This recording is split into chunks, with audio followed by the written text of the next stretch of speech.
you know, a lot of companies invest so much in values formation training. So with dual tech trainees, they do not need to invest that much already in this kind of trainings. Would you say that? Yeah, we teach our boys not the underlying technology. It may change, no?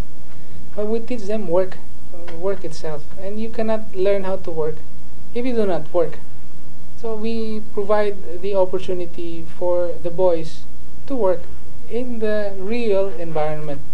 We cannot do that alone.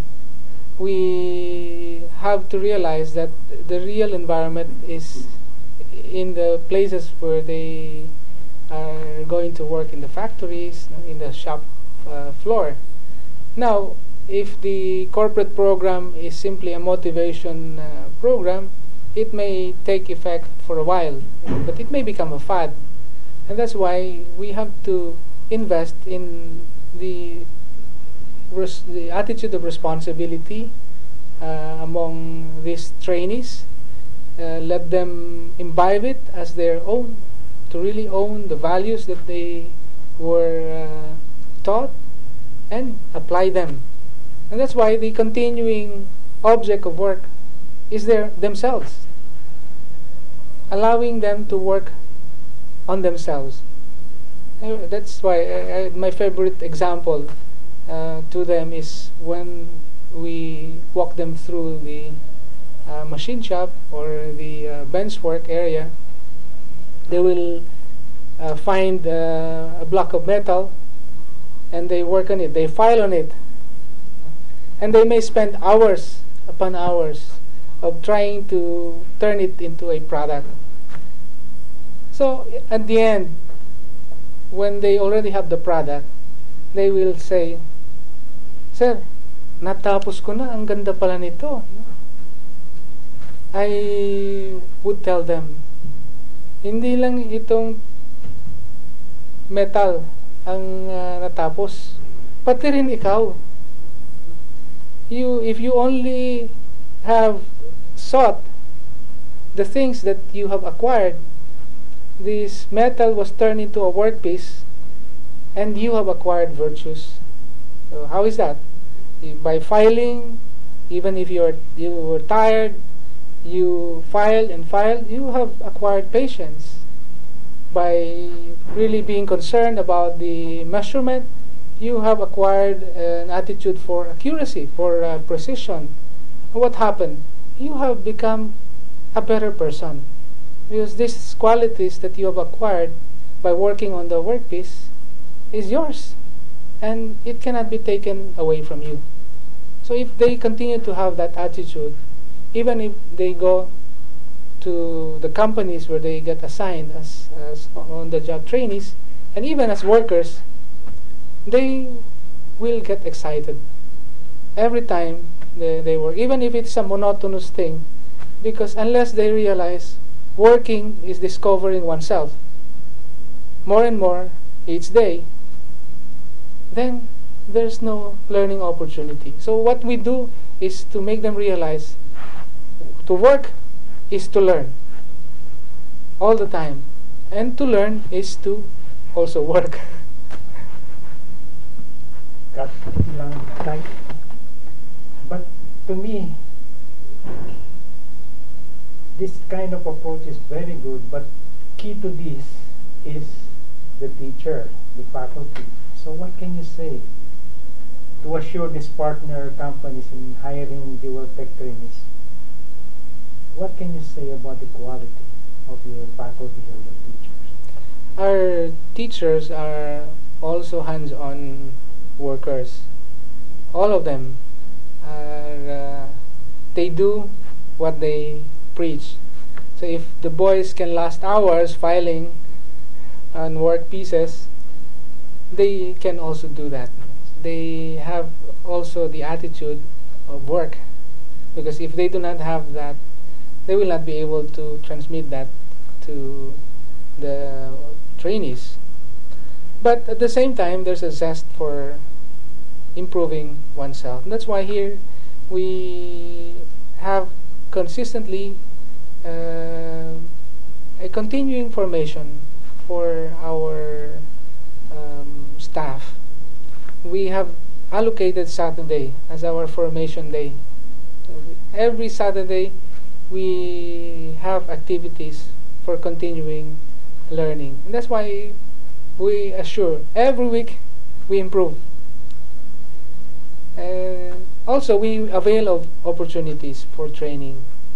And all of our staff, all of our teachers have gone abroad already. We expose them to training whenever we have the opportunity.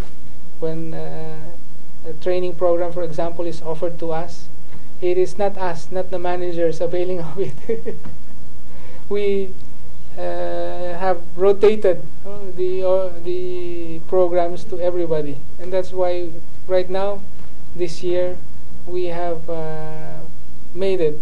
It's already 100% exposure abroad, except for about 2 or 3 new hirees that we have recruited this year. Okay. You've been how many years now? 10?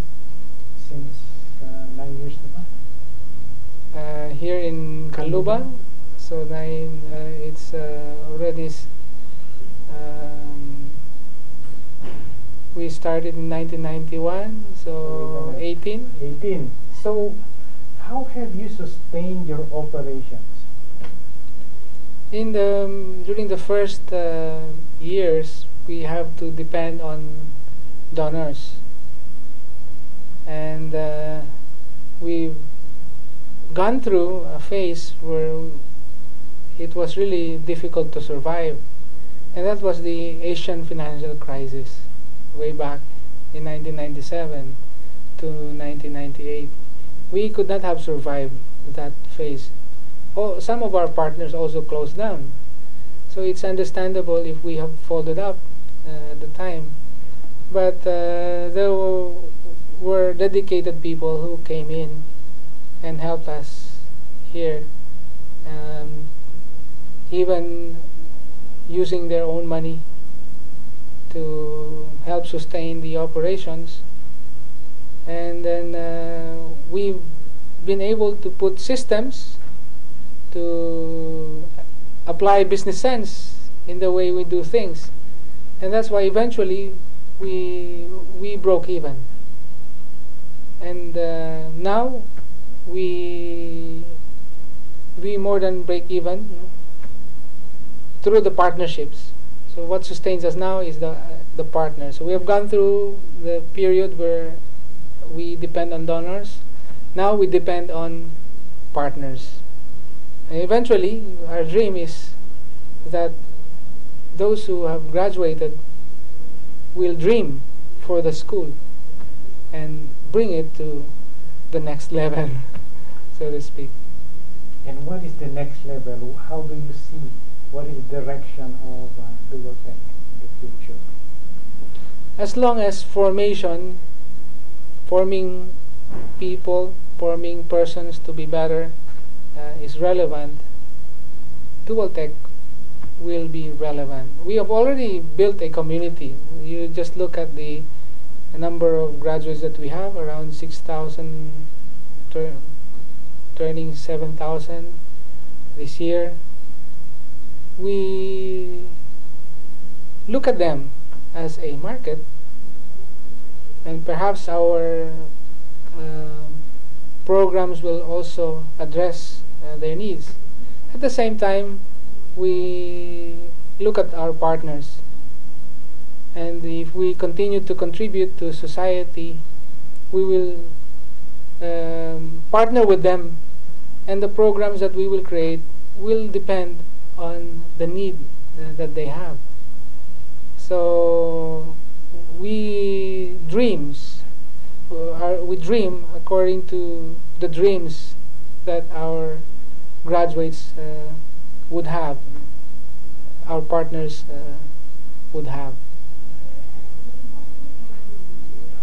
Can you now take a close-up sa kanya? I want you now to look at the camera and talk to these companies, your prospective partners, why they need to sign up with Dualtech.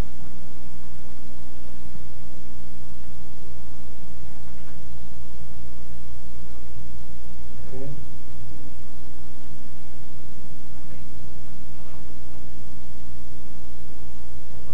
Rolling. 5, 4, 3.